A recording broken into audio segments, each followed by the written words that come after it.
Assalamualaikum warahmatullahi wabarakatuh. Allahumma sholli ala Sayyidina Muhammad wa ala ali Sayyidina Muhammad. Pemirsa yang dirahmati Allah, marilah kita simak ceramah dari Kiai Haji Abdullah Gimnastiar dengan tema Jangan kelamaan ingat sesuatu, segera kembali ke Allah. Sebelumnya marilah kita perbanyak sholawat minimal 1000 kali sehari, agar hidup kita penuh barokah dan mendapatkan syafaat kelak. Jangan lupa berikan dukungan kepada channel kami dengan memberikan super thanks seikhlasnya. Marilah kita doakan semoga Ajin diberikan kesehatan dan diberikan kebahagiaan dunia dan akhirat. Selamat menyaksikan. Bu, Ibu, gak usah terlalu banyak ingat suami ya. Karena suami ibu juga belum tentu ingat ke ibu. Dan kalaupun ingat jadi jengkel ke ibu. Bukan tidak boleh ingat, tapi jangan sampai lebih banyak ingat suami daripada ingat Allah. Coba saya nanya, ini banyak tamu ibu-ibu, bu, yang menciptakan ibu siapa? Yang menghidupkan ibu siapa? Yang selama ini memberi rezeki kepada ibu siapa? Yang nutupin dosa-dosa ibu siapa? Yang bisa ngasih pahala, yang menjamin rezeki, yang bisa ngasih surga siapa? Tuh, kalau gitu suami ibu apa dong? Han? Suami ibu tuh lelaki, bu ya. Kalau gitu pekerjaan suami ibu apa? Guru ya. Pekerjaan suami ibu, jadi suami ibu tuh sebagai apa, bu, bagi seorang istri? Jawab, bu. Ini pada punya suami enggak?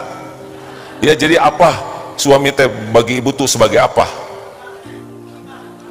Imam gini, waktu sholat gak bisa ngimamin kan? Ina terus, yang betul bu. Sebagai apa?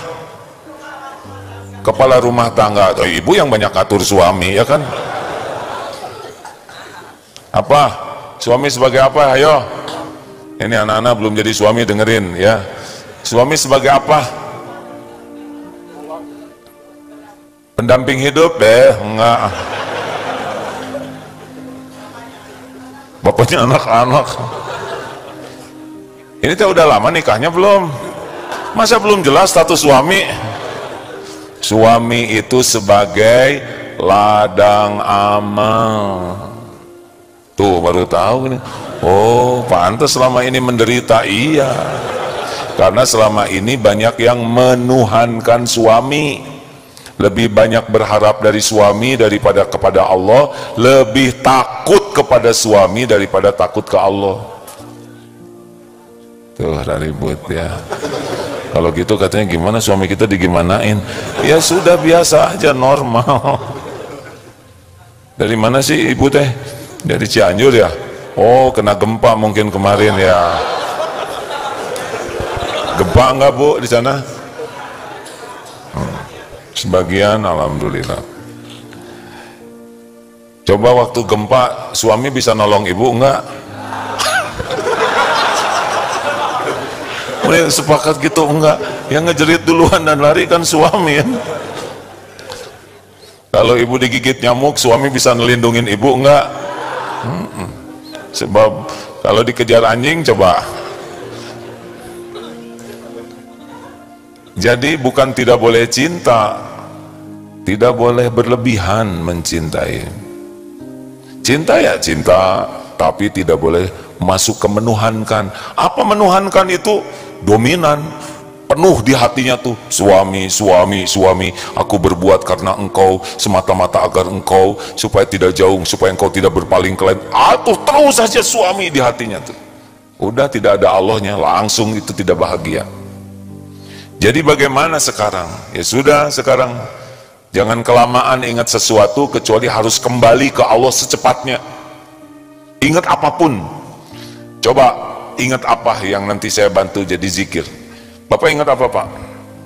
Bebas, mau apa, mikir apa yang bikin bapak gelisah. Masa depan anak. Anak siapa? Anak sendiri. Itu anak bikinan siapa pak? Yang jelas, bapak bisa bikin anak? Boro-boro bikin anak, kita gambar anak aja nggak bisa pak. Bisa bikin sehelai rambut anak? Boro-boro, itu anak bukan bikinan kita. Anak tuh mutlak ciptaan Allah, kita nggak ngerti apa-apa. Apa Bapak bisa ngurus anak? Jawab, kan? Bingung. Kita boro-boro ngurus, Pak. Ngurus diri sendiri aja nggak bener. Nah, Bapak jangan stres, tenang aja Pak ya.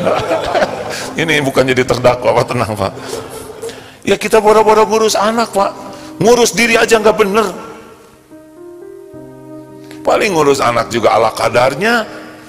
Ibu mandiin anak jur kan, peltak pakai gayungnya kan.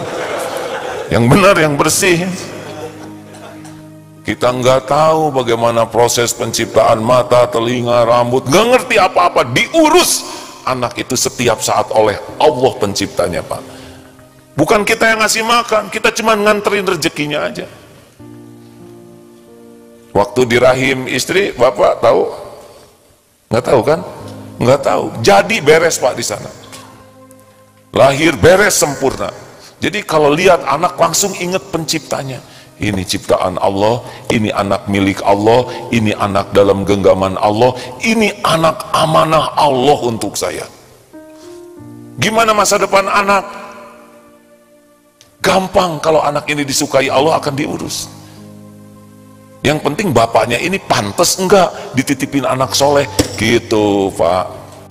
Jadi yang mencemaskan itu sebetulnya bukan kelakuan anak, kelakuan bapak ya, dan ibunya.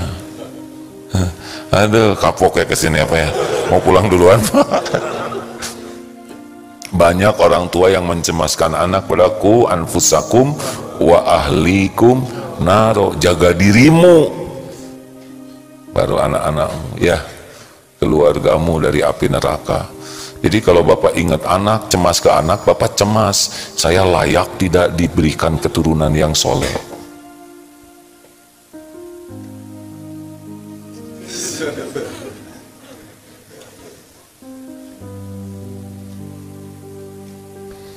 Guru ada di sini?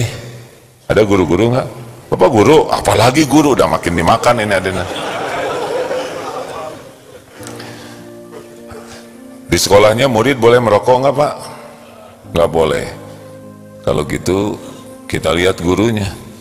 Kalau ada guru yang masih merokok di sekolah, pilihannya dua, berhenti jadi guru, berhenti merokok atau berhenti jadi guru. Ya, bagaimana muridnya jadi tidak merokok kalau gurunya merokok, benar? Jadi pada mikir guru-guru, kalau ngurus mulut sendiri nggak bisa, bagaimana ngurus murid? Ayo, apalagi? Saya ajak zikir ya dek. Tesis? Oh Bapak lagi kuliah ya. Kalau nggak mau pusing mikirin tesis, jangan sekuliah ya. Qadarullah, sudah takdirnya. Tiap ingat tesis, ingat Allah. Ya Allah, Engkaulah yang menakdirkan saya kuliah. Saya niat kuliah ini supaya ilmu saya nambah. Mau apa? Bapak kuliah mau apa? Hah? Apa? Menuntut ilmu. Menuntut ilmu mau apa? Itu gimana ridho Allahnya nuntut ilmu kan? Supaya mau diapain itu ilmu? Capek-capek bikin tesis kan? Supaya apa? Supaya ada gelar. Diapain gelar? Kan? Emang dengan gelar jadi apa? Tuh ada yang punya gelar ditangkap kan? Harus jelas. Yang bikin gak bahagia itu gak jelas niatnya. Mau gelar gak apa-apa, ingin gelar, tapi gelar gak ada apa-apanya. Yang ada apa-apanya itu kalau ilmunya manfaat. Kita belajar itu supaya manfaat. Kenapa? Khairun nas anfa'uhum linnas. Sebaik-baik manusia yang manfaat. Kenapa kuliah? Kenapa? Supaya saya banyak ilmu. Supaya apa banyak ilmu? Bukan supaya punya gelar, supaya banyak manfaat. Ditambah gelar, kalau kurang hati-hati, tambah ujubnya, tambah sombongnya, tambah riaknya, dan tambah bergantung kepada gelarnya. Seakan-akan dengan gelar jadi beda dari yang lain. Padahal sangat boleh jadi mahasiswa itu lebih dicintai Allah daripada dosennya, karena lebih tawadu. Mungkin cleaning service di kampus lebih mulia di sisi Allah daripada para dekan dan rektornya, mungkin ya, karena mungkin hatinya lebih bersih. Hati-hati, nambah S1, S2, nanti lihat, oh kamu baru S1, langsung dicoret di sisi Allah, berarti kuliahnya gagal membuat dia kenal Allah. Jadi inti kuliah itu supaya mengenal Allah, supaya dapat ladang ilmu yang luas, supaya manfaat bagi makhluk Allah. Kalau kita kuliah makin tinggi nggak ingat Allah, stres. Dan kalau kita hanya sibuk dengan ilmu, tidak dengan manfaat, stres. Karena bahagia itu justru dengan manfaat. Saya niatkan kuliah supaya ilmu saya nambah, supaya manfaat hidup saya nambah. Ini sebagai ladang amal soleh saya agar dicintai Allah. Nah, nanti Allah nolong kalau udah lurusnya. Nah, gampang dibikin gampang-gampang. Ini otak ini milik Allah, ya kan? Tapi dosen pembimbing saya sulit ditemui karena oleh Allah dibikin sulit. Kalau oleh Allah temui, datang itu dosennya ke rumah kita, ya enggak? Enak? Karena kalau ngandelin Allah enak. Luruskan dulu niatnya. Percayalah, gelar itu cuman casing, bukan sandaran, bukan tanda kemuliaan. Mulia itu isinya. Tuh ada rektor yang ditangkap itu, ya kan? Kurang gimana profesor, ya.